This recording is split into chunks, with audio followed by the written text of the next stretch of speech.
Good evening. In this edition of Thinkly Talks, we are back with Jaspreet in his community, Plurality Dialogues. Hey, Jaspreet, good to be back with you. Good to be back. It's been a while. Great to be here. Yeah. So, what have you been up to over the last 2 weeks?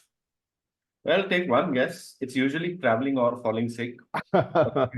So, this time was a combination of both a little bit. I've been traveling a lot, Right.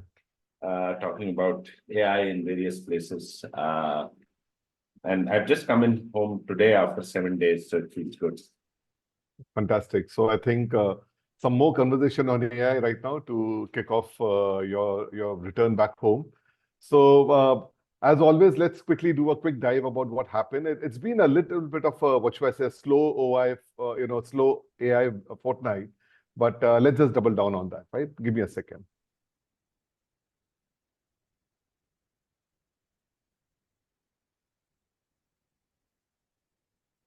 So, yeah, my screens come up.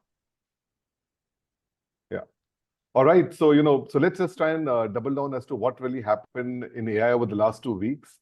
So to kick this off, as always, Satya continues to play his 4D chess, another level. And this time there's this whole report, I think just broke today morning, right? About Microsoft making an investment really in really about trying to kind of, secure its position in Middle East,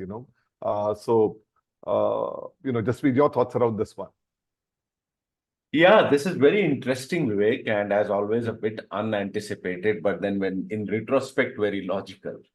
I have been actually visiting the UAE reasonably often these days, and probably would have been there 4 or 5 times in the last 18 months. And one of the reasons is because their ambition, UAE's ambition to emerge as the third country of AI. So, the first two we know, okay, are US and China. And then everyone is jostling for third place, France, UK, Canada. And then there's this surprise entrant, UAE.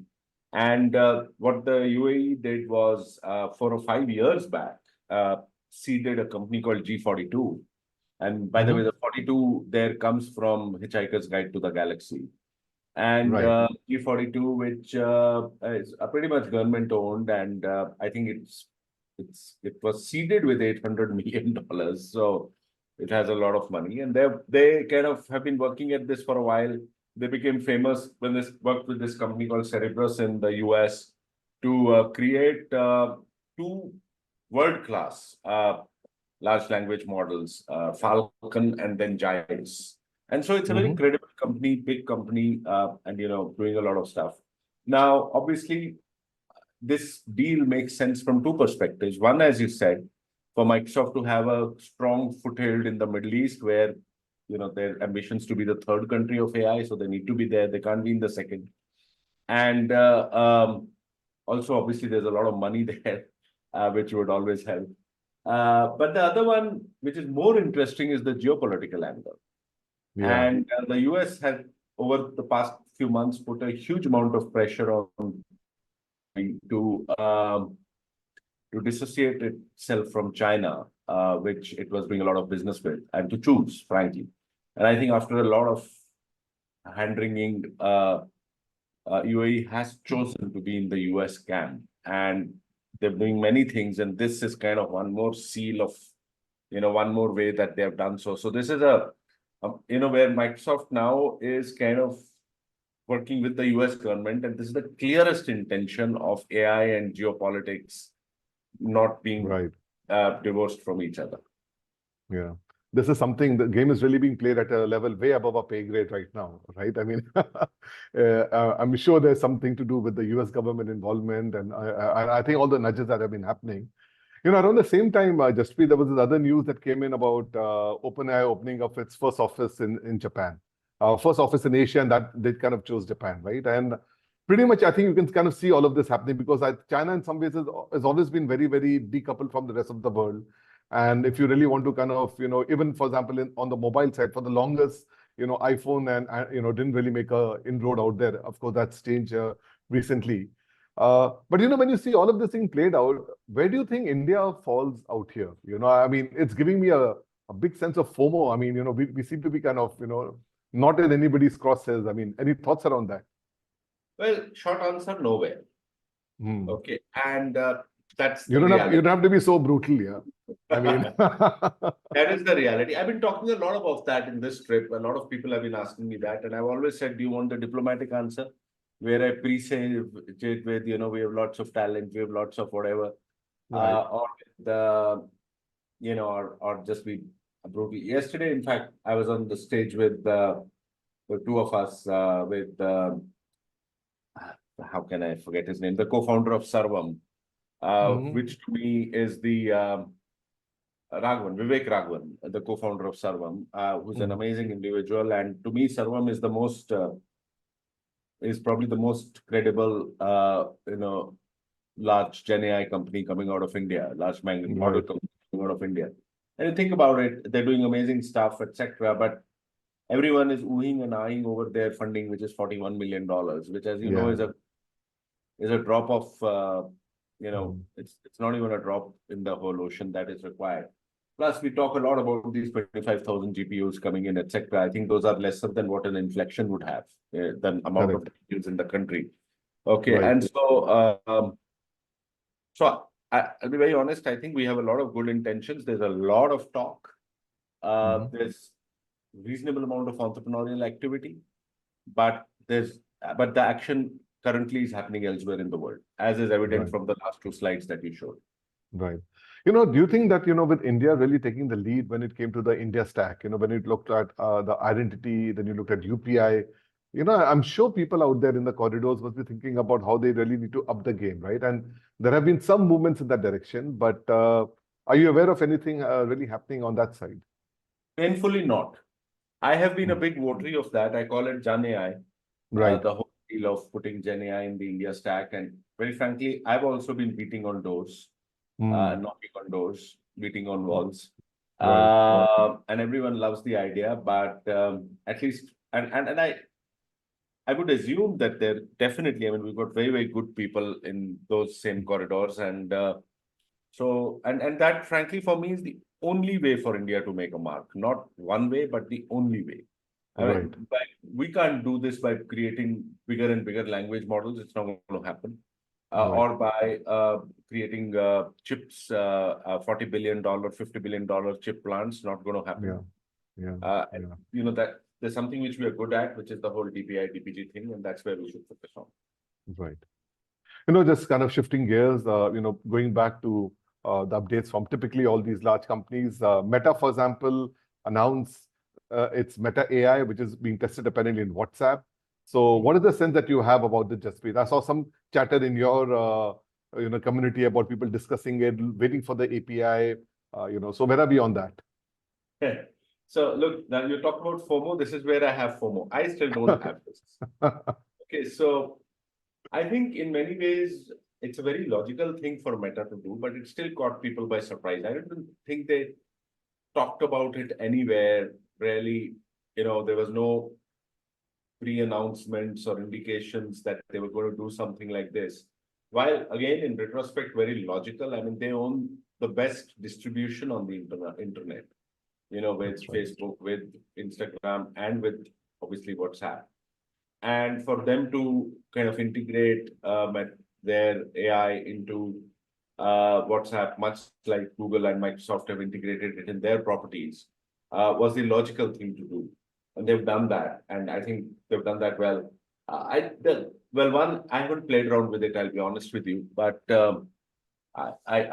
knowing the success of Llama, their large language model, etc., I'm sure it will be a pretty good product. I mean, the person who showed it to me for the first time, just 3 days back, I was somewhere else, and she said, she's an AI person, and she said, I don't know whether I feel both.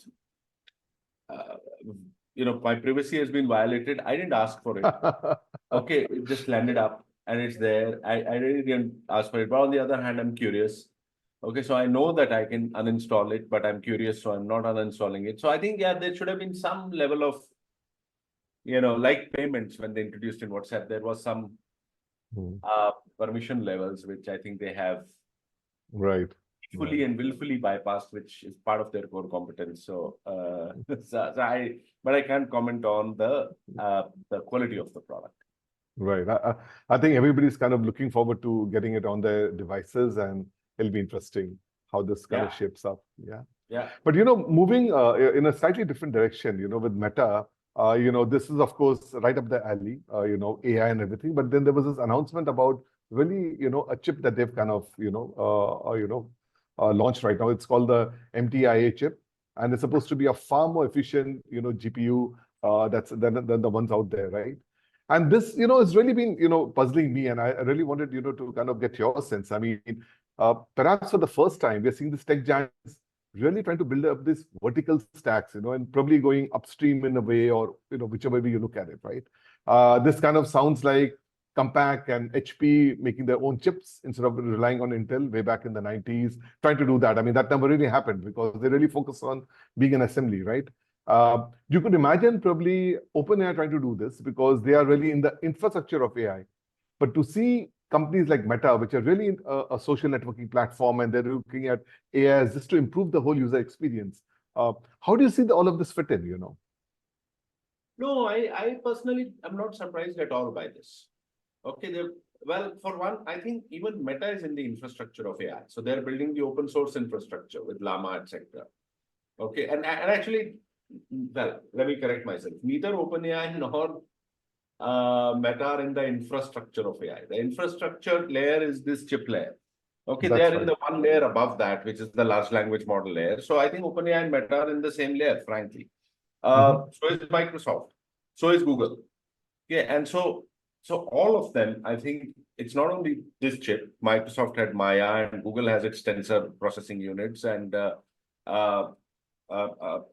yeah, those are the three. Amazon has something. So so two things here. One is that the margins in chips, especially the GPU related chips, are too high, and the market is too huge for any of them to ignore. Okay, right. it's capitalism. It's not going to happen. You can't have only NVIDIA kind of just doing this rocket ship thing at that scale, just because the whole AI infrastructure cannot rest on the back of one company.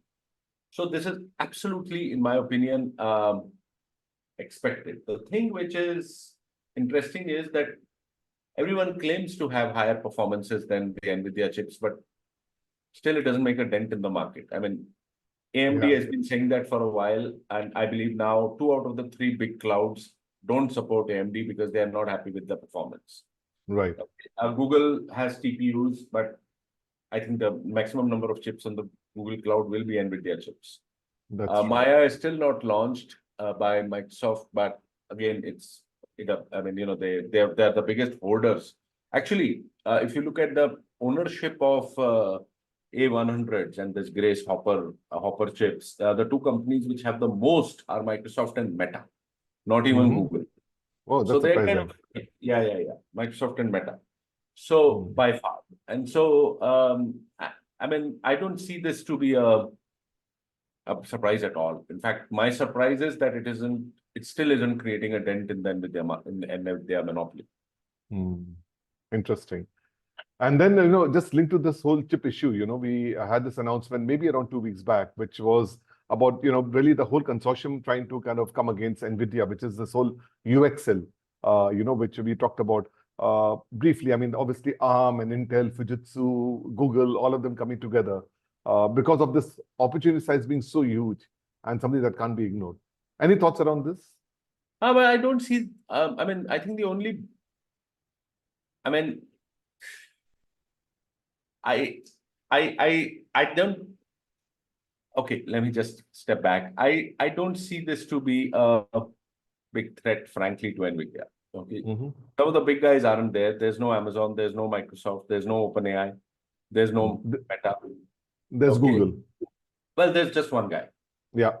Okay, so and sure, there's ARM, but ARM, Qualcomm have been natural competitors of NVIDIA. Okay, and actually, one of the other big guys that I don't see here, which is probably the most credible alternative to NVIDIA, is AMD. Okay, it's not. So, I mean, I think that, sure, again, it's the same thing that, whenever there's a natural monopoly, then people do kind of, gang up against you in some sense. And I think it's about time that this monopoly gets broken. That's why prices of compute are so high. And the other Right. word written here, CUDA, is very interesting. CUDA is the software language in a sense which NVIDIA has created. And now most chip designers, etc., are proficient in CUDA. And to Mhm. make them, it's like leaving .NET to do other stuff. So, Right. it's leaving CUDA to do other stuff is not going to be very simple. So the big moat that NVIDIA has is not only their chips, but also CUDA. Right. So, I mean, I don't see this shaking up the world, very frankly, this consortium. Right. No, well, that was great. I mean, it's a pretty good, getting an insight into really what's happening, and there's too many moving parts, at various levels. But I think today we are on a very interesting topic, which has really been titled as predict versus, verdict.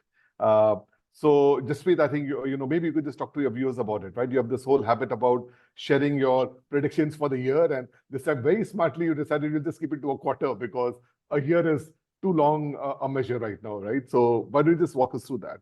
What were your thoughts beyond sharing these predictions every year? And there was no smartness, frankly, it was pressure. Okay, so anyway, so every year for the last 5 years or so, I've been doing these predictions, tech predictions, at the beginning of the year. I actually published them in some newspaper, usually Mint. This Right. year was some other newspaper. But I usually publish them so that they're there. I mean, I can be held accountable to them. Right. And this time, obviously, I didn't do tech predictions. I did AI predictions. Oh, yeah. And by the way, every year I then go back to them at the end of the year, okay, and publish an article saying that, look, how did I fare? I actually score myself, how much out of 100 or whatever. Okay. Right. This year, and I usually am between 60, 70 kind of stuff. This year, I did in AI. And as I wrote in my predictions itself, it was an extremely foolhardy thing to do. For example, I never thought about Sora. Sora suddenly came out of the blue. Okay. Right. And things changed so fast. So I did these 10 predictions. But things are moving so fast that, by the end of the year, it would be irrelevant in many ways to go back to these predictions. And so I went back to them at the end of a quarter and have published those. And that's the verdict bit that you're talking about. Yeah, absolutely. And that's what we're going to just, try and just, cover some of these, very interesting predictions. And, but by the way, Jaspreet, I love the way you go public with some of these things, whether it's predictions or especially when there was this post of yours where you asked, ChatGPT to kind of roast you, and really talk about like, I don't know whether you remember that, but that was really hilarious and very bold. And I think ChatGPT did a pretty good job at that point in time, right? That was like what, some 4 months back? Yes, it was. Yeah, it was Yeah. about 4 months back. In fact, yeah, sorry, go ahead. I made another prediction which I drastically failed in, which is the 11th prediction, not in the 10. Do ask me at the end. Let's leave that for the end. Sure. So what I'll do is I'll just kind of, casually go through. This is, like you said, the one that was, you published in Mint. And, so I think the first one, I think you were really bang on, right? Tech was rage, right? And I think you gave yourself a 10 on 10. Walk us through your thoughts around this one. Well, this was an easy one, right? So that, the tech wars would happen. And within those, there was some specific stuff about Google suffering and then coming back. And, and look, I think with every fundamental new technology, tech industry landscape gets reshaped.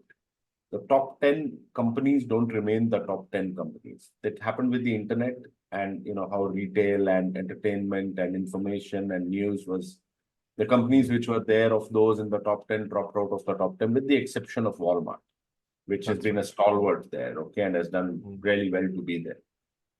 Same thing happened with the mobile phone world, Microsoft, Apple, Google's Android, etc. With this, if you look at the top 10, 5 out of the top 6 companies today are tech companies. Okay, so they're all big tech. The so-called Magnificent Seven comprise parts of the top 10, right? And so, and I think industry gets reshaped. In this case, most of big industries, big tech. 30% of US capitalization, market capitalization is the 7 companies, 30%. And so those will get reshaped. And we're already seeing that with NVIDIA entering into this. And so I think we clearly the wars and then therefore the reshaping of big tech, which is the more important part, which was in the subtext, we've already started seeing. And, big tech will have a different composition, I think, in a few months and years' time. So that's really where it was coming from. And, you're talking about some really, really hardcore competitors, right? I mean, these are companies which, can really throw dollars and, resources behind, their bets. So it's going to be very interesting.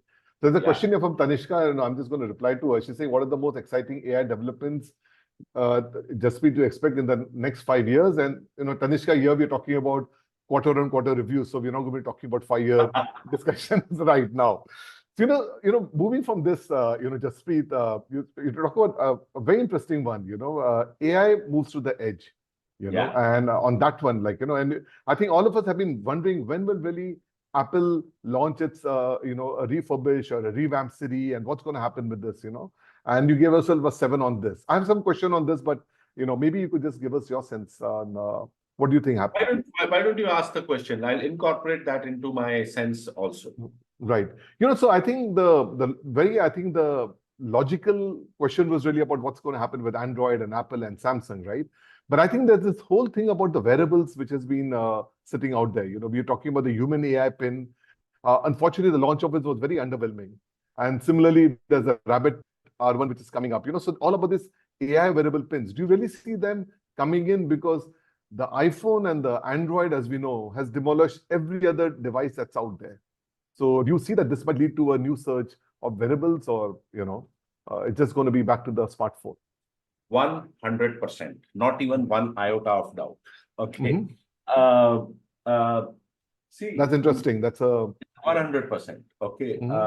And you see, I mean, yesterday again on stage with the Sarvam guy, I was asked to do predictions, and I was like, oh, wow, okay, anyway, I do predictions. And one of the ones I said was AI on the edge. And gratifyingly, Vivek also agreed with me. And by the way, Vivek is one of the, to my mind, one of the top 3 AI guys in this country today. Okay. And so, so he totally agreed. And so I feel, kind of justified here.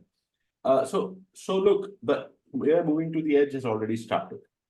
It's not only, it started even with incumbents, with Samsung's AI phone and HP's AI PC, and Microsoft has announced, and this all happened after my predictions in the last 2 to 3 months. Okay. And Microsoft's new AI, Surface 10 with the AI chips, then NPUs, Copilot, okay. All that is happening. It's happening super fast. And it's happening with the innovators, like the ones you mentioned. And sure, Rabbit might fail. Sure, AI pin would just, that doesn't matter. If there was no Palm, there was no iPhone. Think about it. Okay. Palm failed. Okay. But if there was no Palm, there was no iPhone. So the initial set of devices, as with innovation, you don't make the first one Rabbit is made and the Rabbit, overpowers the world. Not going to happen. But, and if if you look at the chip semiconductor world, Qualcomm is super busy making edge chips, edge AI chips. Okay, and they're very good at it. ARM is doing the same thing. Okay, designing the same thing. So everyone, it's a given that AI is going to move, and then on top of that will be the small language models, quote unquote. Okay, which would sit on that. Gemini, when it was launched, had the lowest version, Nano, was actually meant to be on the edge. There's enough and more happening, which is kind of so again, it's a no-brainer prediction. Okay, and whether, therefore, will we move away from the iPhone world? Absolutely. It'll also be that we will have a new iPhone, which will be a different thing. It could be that also. So it's not that, Apple will die. Okay, but Apple could die because some of these devices are kind of, and we'll do a separate one on that because there's lots to speak about that. And I'm writing an article on that on the post-iPhone, post-smartphone world in a sense. But for today, let's kind of keep it till here. Right. No, fascinating. I think Apple especially has done a fantastic job of capturing the, what should I say, the personal compute space wherever it's happened, right? Whether it was a mobile, then the iPad, which was a new category altogether. They've obviously dominated personal computers, and it'll be interesting to see whether they'll actually probably be the incumbent grabbing the spot, or you'll probably have the R1s or somebody like that, coming out here. It'd be very interesting. So I'm not saying that Apple will kind of, but that 100% certainty was not about the demise. No, of- I know. I hear you. I Yeah, think the yeah. AI pins will happen, and it's Yeah, going to be yeah. very interesting to see whether, the Samsungs and Who in does fact, it? I don't know if you remember, there was this a long time back, there was this young kid, a kid of Indian origin. I forget his name. He Pranay. eventually joined. Yeah, that's right. And he had this whole wearable around his neck, Yeah. and he joined Samsung, right? I mean, so they were thinking about this 10 years back, right? In some ways. But the technology is really coming now, right? So it's going to be very interesting. Yeah. I'll just gloss over the race to regulation. We've discussed it. You gave us a Yeah, I think we should. I think Yeah. we'll pick up the interesting ones of the Yeah. 10. So I was surprised you gave yourself a 3 on 10 on future of work, because I think the number of people who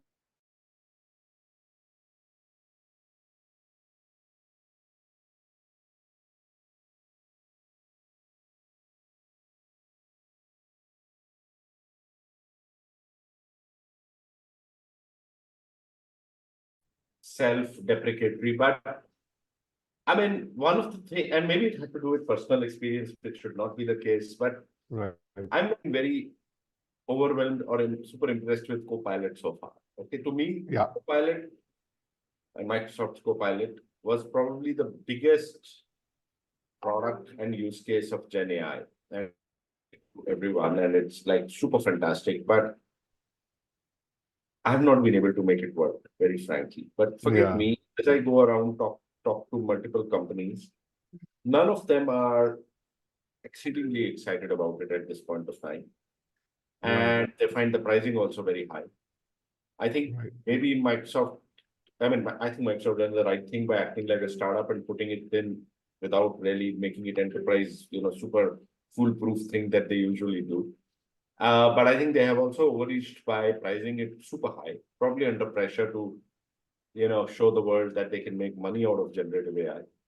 And I see some. I think therefore, it hasn't really shaken up the world of work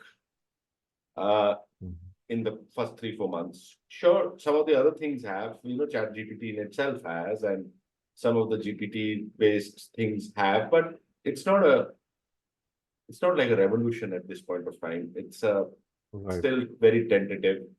I would have expected a little bit more, and that's Google has not done anything so far.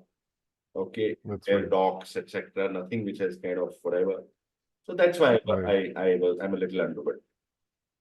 Right. In fact, I was thinking about this point, and my thought process was that whenever you look at these guys just adding this as a feature, we probably may not necessarily see a behavior change much. I don't think so. We're kind of getting at a PowerPoint and thinking differently, or because we're used to working with PowerPoint and Excel in a certain way, right? But I think when you go to a completely new frame, like for example, you go to a ChatGPT 4 and you sit there and you probably sometimes chat for hours, trying to make it do a job better, right? I think it's more also about the context that you're usually used to versus looking at a new frame of reference. Any thoughts on that? Maybe Microsoft has to reimagine its own personal productivity suite ground up rather than just bundling it in that sense. I don't think so. So if you look at GitHub Copilot, it's not a ground up rethink. It's really working for software. If you think of Firefly, which is the Adobe product, okay, it's not a grounds up rethinking of Photoshop. It's a re-engineering using. So I don't really think we need to think of Sure, at a point of time with Gen AI based stuff, there'll be many grounds up related stuff. But I think at this point of time, as I say, sprinkling stuff with the magic dust of Gen AI can also work.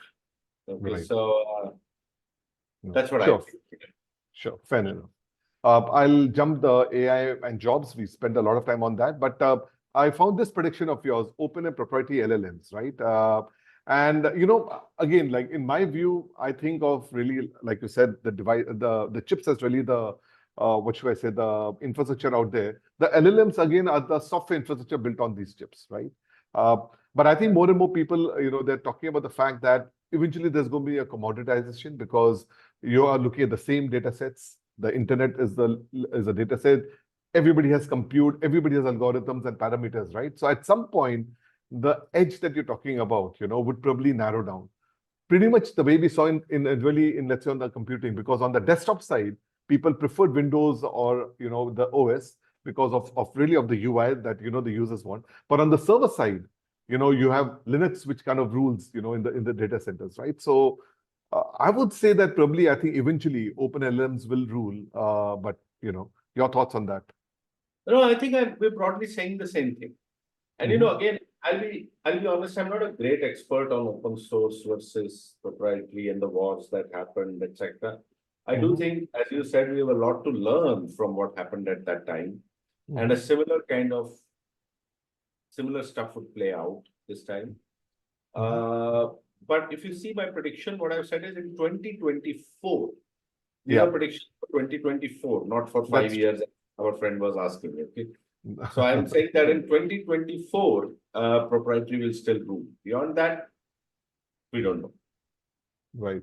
I'll just pause here and take an interesting question here. I mean, nothing to do with your prediction, but he says, like, do you see this is from Aniket, any contribution, that will happen from AI towards renewable energy, sustainability initiative? I mean, have you ever thought about it from that frame? I mean, we obviously be looking at the players and the immediate domains, but any thoughts on that? These things are beyond thoughts. There's lots of action happening with AI on renewable energy, etc., etc. But remember, this is AI, not Gen AI. Okay, so and AI, as we know, has been around for decades, and over the last few years, pretty much a lot of the big green initiatives, whether they have to do with solar farms or whether they have to do with wind farms or whether they have to do with just batteries or whether they have to storage or whether they have to do with electric cars, Tesla's cars. Okay, there's a huge amount of AI in that to optimize, to make efficiencies happen, to kind of do multiple kind of optimizing algorithms, etc. And I mean, you just take Tesla as an example. I mean, it's a green energy company in a way, right? With its gigafactories and, it's whatever. And absolutely, AI is kind of, it's also an AI company in that sense. And so, it's a dumb thing. Now, obviously, there's lots of speculation saying that a GPT X or number N, whatever it be, 5, 6, 7, 8, 9, will solve global warming for us. Now that is when we get into, the have a few drinks territory. But AI and clean energy have been, like joined at the hip for the longest time. Right. There are a lot more questions coming. They're more on the application side. I'll just try and cover this part. So, big tech, of course, we talked about it. It's really reshaped. Okay. I mean, I would be very happy to take questions. We can even do a predictions part 2 if that's what you want to do. No, I think we'll just try and cover this 2 or 3, just bring it to a logical close and then, jump back, So, like I said, we talked about the big tech being reshaped with NVIDIA and all these new guys coming up. But let's talk about the AI and democracy. I mean, we, in fact, had devoted an entire, slot for that, right? What is your view about this? You've given yourself a 5 on 10. You think that the worst is still to come? I mean, we haven't really seen the worst yet. Yeah. Well, that's really it. And I think I agree, we spent a lot of time on it. I fear for the worst. Okay. And I think just because the big elections have not yet happened, I think to do a first quarter review on this was unfair in a sense. And therefore I put a safe 5. Okay. History of that way. But I mean, if the prediction had been, for example, that it will disrupt elections, etc., I would still say 10 out of 10 it will disrupt. Okay, now the extent of it is what we have to figure out, right? And like in the 2016 case in the US and Brexit, it was very clear. The extent was very clear of Cambridge Analytica doing a major role. I mean, doing that. So will it be at that level, or will it be at a smaller, insidious level, which and there'll be other factors which will be bigger than this? So I suspect this one is we'll have to wait it out a bit to Right. do more thoughtful stuff on this. Right. So I found your second last one very interesting, and I think coming hot on the heels of the the coup that had happened, I think maybe a couple of weeks back when you must have done this, the Microsoft and OpenAI, right? And honestly, nothing is clear even now. I think while I think the optics are like he's back in the driving seat, and they're kind of clearing up the whole governance issues and everything, right? But I think the question is, will it be the fabulous fivesome of Microsoft, OpenAI, Sam, Mustafa, and Satya? Or is it going to be the fickle fivesome? I mean, how do you see this thing play out? There's too many egos, too I many have dollars at said play. this one is my most dangerous prediction of all, right? And it's the most exact. So I cannot name names, case mein Mustafa rahega and there'll be No, yeah, but I So what think, I said, if that's the one, right? I've said that either Microsoft will buy OpenAI, okay, or it will divorce. Right? That's I think broadly the prediction. Okay.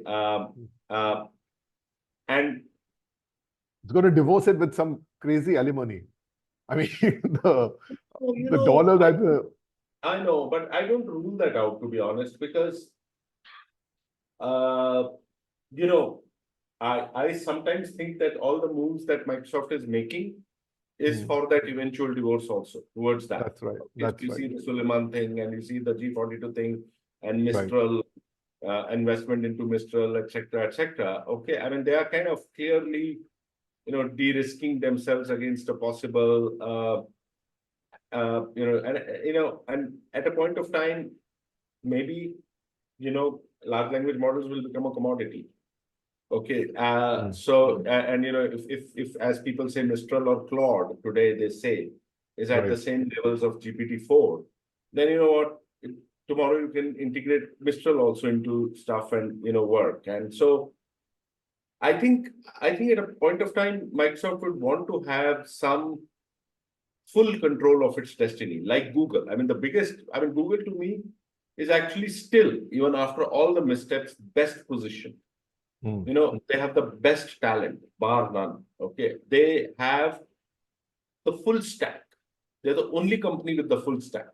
Okay, everything, it's in-house. And they have the world's best data, besides Meta.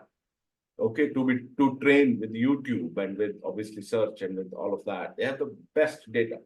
They have the best people, and they have the full stack. And Microsoft has been just the leadership has been amazing and has done what it's done. But in the long run, they would want to be there with the full stack. And the only way to have the full stack is to buy. And if you can't buy, then you get out of this relationship and get into another one and buy that.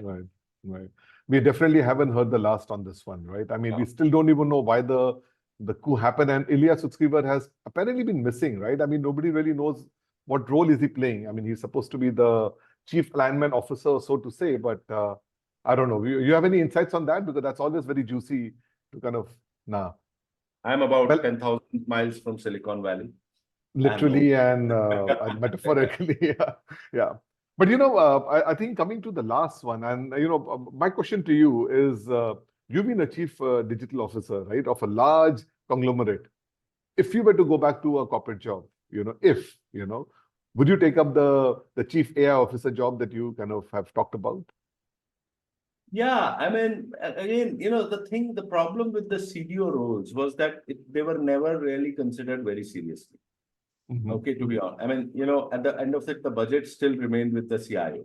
Right. Okay. And the CDO had like a very loosey-goosey kind of thing. And many CDO roles were like there just for the positioning part of it. We are also doing stuff. Sure, there was some which was serious. And then you see many of them became CDIO. Okay, or even CDSO, digital and strategy, or CDMO, digital and marketing officer. Yeah. So kind of, so the short answer, I hope the big recruiters are hearing to, is that yes, if the CAIO role is appropriately defined, okay, and that's right. One will have to work through that. We don't know what it means, but it will mean it would need to include culture change. It would need to definitely have budgets to do stuff. Okay. And it would need to be where, there's an opportunity to infuse AI in every part of the organization rather than just creating one center of excellence and just doing experiments.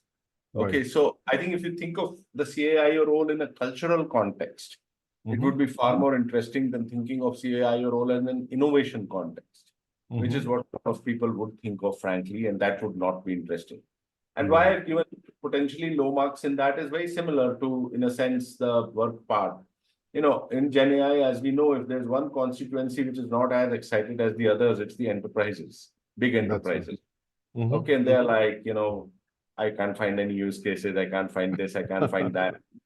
And Right. that's I think the why only use case they have is about laying off people using that as an excuse. it is an We excuse. talked Yeah. about that. So, and I think, and so therefore the CIO thing is not as fast in as Right. expected again. And that's why I've kind of given lower. Right.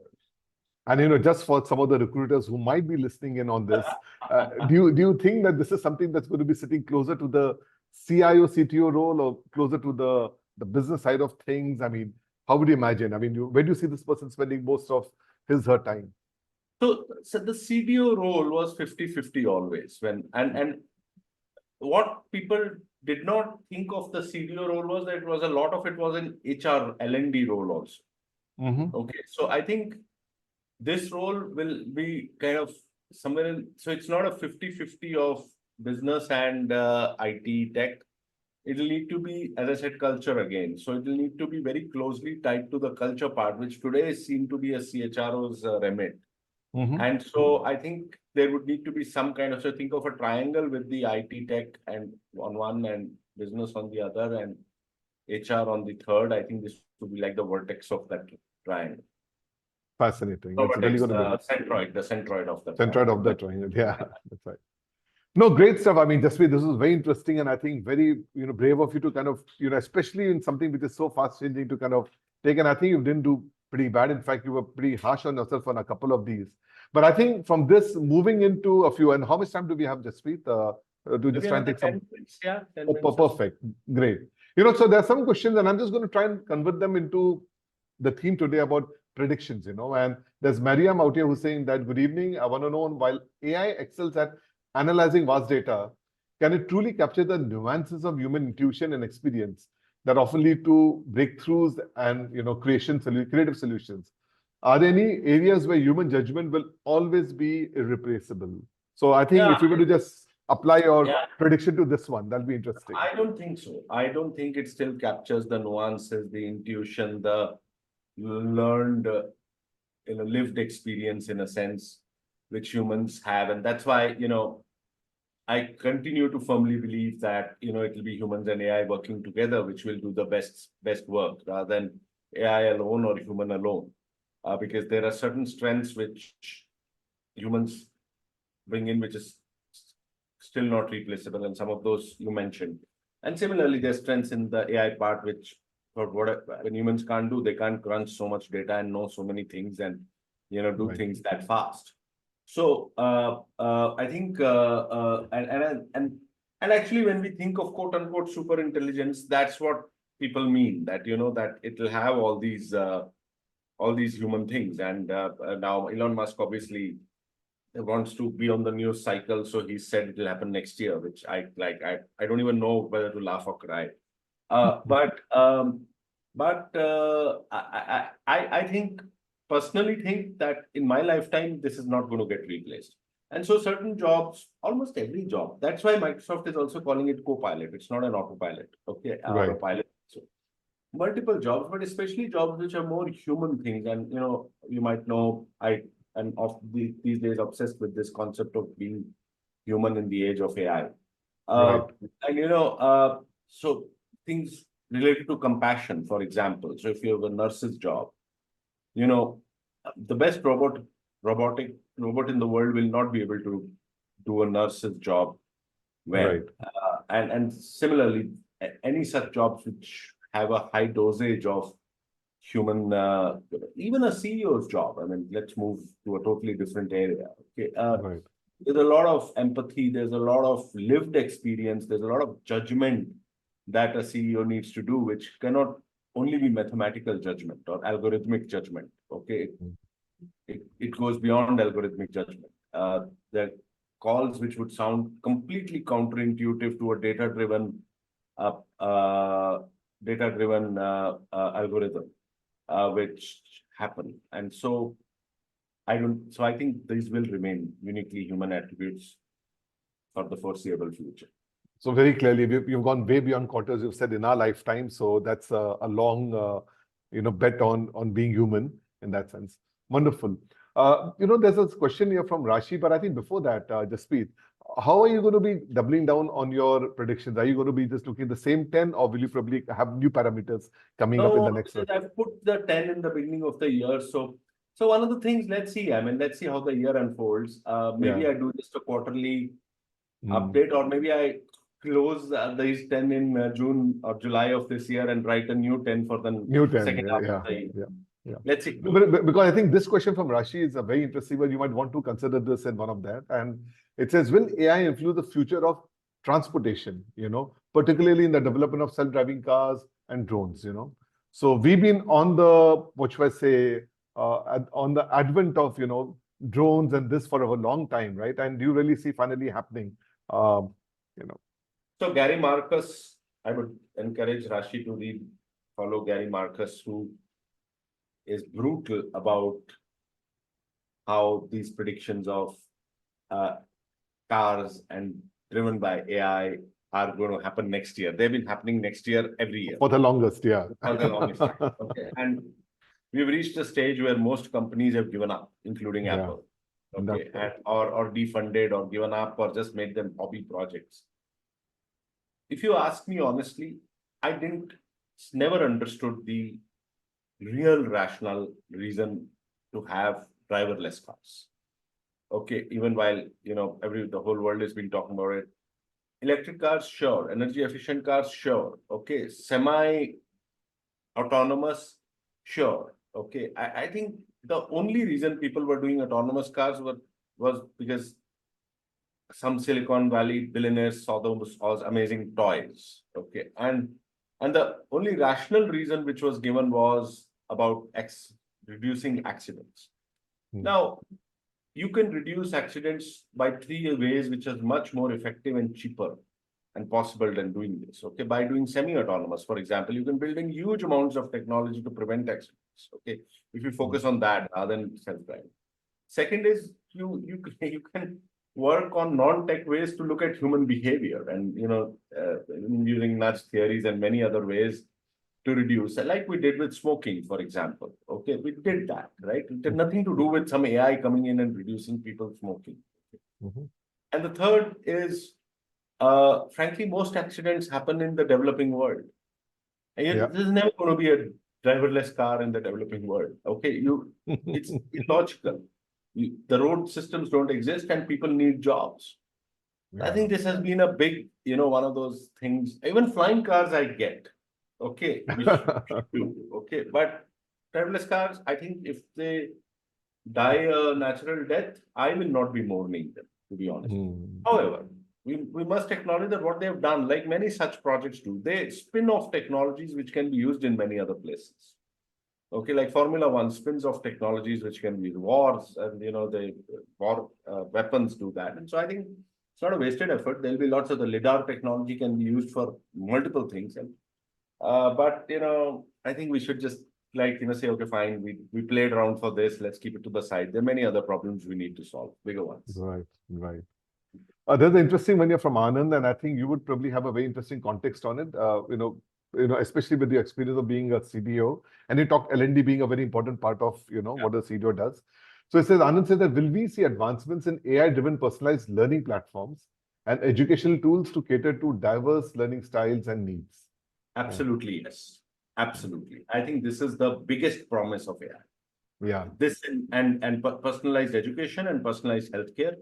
If these two things happen, and hopefully, nuclear fusion, okay, if these three things AI can help us do, which human beings haven't been able to so far, okay, I think we can safely say that AI has been worth it with all its problems and its costs and everything. And education of the three, I think, is the most feasible, most immediate. Uh, uh, uh, Khan Amigo, if you have heard of Khan Amigo, Khan Academy is GPT-4 driven personalized tutor. Yeah. Is good and is one of the first efforts in that direction. And I think again, if we look at it beyond the Silicon Valley construct, in places like India, for example, with millions and millions of uneducated children, schools without any teachers, frankly, or with teachers who really are there just to collect the salary. And the craving for education which families have for their children, the penetration of mobile smartphones, the penetration of digital public goods and digital public infrastructure. I think if these products come up, the distribution of these, which is the more difficult thing, is much more easily doable and is necessary and and can happen. And in many ways, COVID taught us to do remote learning, but with horrible devices and the pedagogy and everything. It was not really, it was just the physical stuff converted to. But Yeah. it really can happen that you have that. And I think that will be cracked also. I think Khan Amigo is the first big step in that direction. And I think we absolutely, and I think a great thing to happen. Wonderful. And there are a couple of, just to kind of conclude, there are a couple of two pretty smart questions, and I'm not able to make up my mind whether they're smart or they're tongue-in-cheek, because you've got Raj and Viren asking that, how do we ensure accountability and transparency in AI-driven verdicts? And usually you got Viren asking, how accurate have AI predictions been compared to human judgments in various domains? Yeah. So the second one is very interesting, and I don't know. Maybe we should say, who is that? Viren was asking that. Viren Chhabra, yeah. Viren Chhabra, it might be good. Since you have the curiosity, if you have the curiosity to go look for AI predictions, which AI has made, people have published it, and see what has really come out. I haven't found them. I would love to have them, but I don't have the time to go look for them. So maybe Viren, you can, and then you can possibly communicate to us, and we'll put it up in the app, and we'll kind of maybe we'll have him drop it out here on the community. That'll be interesting. Yeah, absolutely, and maybe talk about it next time. Okay, if you kind of find something, so that will be great. And so Viren, that I've thrown that right back to you. But on the other one, the verdicts, again, verdicts not in terms of these predictions. While probably your question was similar to Viren, I'm taking it in another way, where AI related verdicts, and literally verdicts, have been tried, has been in the legal area. Yeah. And in courts, in juries, there's this big debate and a great area of research in terms of whether an unbiased AI can give better outcomes of legal verdicts in a courtroom situation than a 12-member bench of human beings who would clearly be biased. I mean, today I was reading our friend Donald Trump, it's in one of his 300 cases. And in one of them, the juries it's getting delayed because they've not been able to get a jury which can put its hand on its heart, everyone, and say, I'm unbiased, this way or that way. Okay. So they have not been able to collect a jury because Trump polarizes people so much that you either love him or you hate him. And so there's no one who's unbiased towards him. Okay. And so will an AI be able to do that? Until now, the results are not very encouraging. Yeah. Because obviously, these AI judges and their Compass, and there are a few of these AI engines programs which are in that area, go obviously train themselves on earlier data which human beings have done, and you find that they do tend to be more biased against the people of race or a different race or a different gender, which human beings have done, and so they kind of reflect those biases still. Gemini was an example of that. Gemini is an example, and also some of these are black boxes, so they will not be able to exactly explain why they said what they said, other than the fact that the previous data kind of decided that decision. So that's where it is right now. No, great. I think we're going to be on the hour. So, thanks so much. Jaspreet, is always enlightening and fun just chatting with you. Couldn't cover all the questions. So, if you have time, just glance through. I think there are 4 or 5 that I missed out, but I think it was wonderful. And I think Viren, I think it's a great idea from Jaspreet to kind of have him come back with some 5 predictions that AI did, right? On anything. And we'll try and pick this up next time. Yeah, absolutely. And I guess one of the other things, Vivek, is we're probably going to be meeting more every fortnight. So just thought, let the community know. It gives a little bit more time to think of these different questions, as well as to be and interact with you on the app, which I've been neglected in doing just because things happen so fast. Okay, so we should kind of look at having interactions not only every 15 days here, but in my area to look at, how some of the comments, etc., are happening. And so look forward to see everyone. We need to be getting a Thinkly AI agent for you, right? To just, answer those queries soon. Absolutely. Yeah. All right, Jaspreet, thanks so much. Yeah. Great chatting with you. Thank you. Bye-bye. Same here. And thanks everyone for joining. Yeah, absolutely. Thanks, everyone.